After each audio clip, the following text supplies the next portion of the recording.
জাহিদুল ইসলাম আলভী আপনি লিখেছেন, শাওয়াল মাসের 6 রোজার নিয়ম ব্যাপারে যদি একটু বলতেন।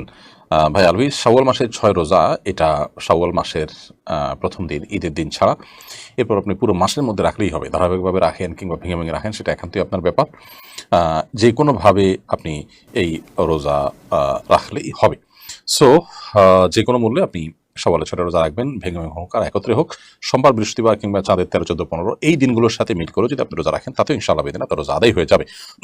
আমরা অনেকেই আছি যারা হয়তো তাদের শুধু শুক্রবার বন্ধ থাকে, সেদিন তারা রাখতে চান। যদিও শুধু জুমার দিন রোজা রাখা হাদিসে নিষেধ, বা জুমারকে কেন্দ্র করে কোনো দিনকে রোজার জন্য ফিক্স করা হাদিসে নিষেধ, কিন্তু আপনার জন্য শাওয়ালের 6 রোজা রাখার জন্য অন্য যদি অপশন না থাকে, এটাই আপনার জন্য সহজ হয়, তাহলে সপ্তাহে মাসে 4টা জুমা পাওয়া যায়, সেই দিনগুলো আপনি রাখতে পারেন শাওয়ালের 6 রোজার জন্য।